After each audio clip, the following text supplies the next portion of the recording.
Naam, shukrani sana Esther Mtebe kwa kuweza kutupitisha katika habari za michezo na burudani, na ndivyo ambavyo tunatamatisha habari yetu ya kutwa nzima leo kutoka hapa Channel 10+. Mimi ni Fatma Hassan na kuacha na utabiri wa hali ya hewa kwa saa 24 zijazo, na nikutakie usiku mwema.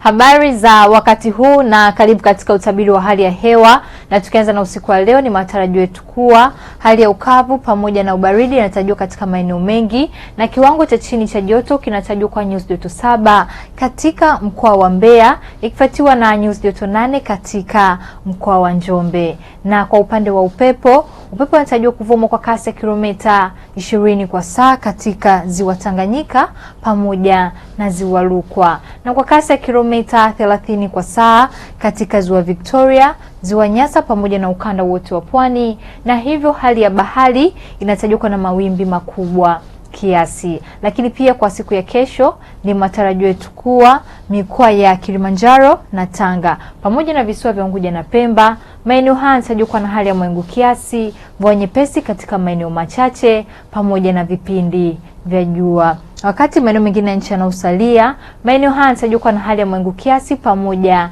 na vipindi virefu vya jua. Na mpaka kufikia hapa, kutoka Mamlaka ya Hali ya Hewa Tanzania hatuna la ziada. Ulikuwa nami Rebecca Luhitana, tukutane hapo kesho muda wakati kama huu.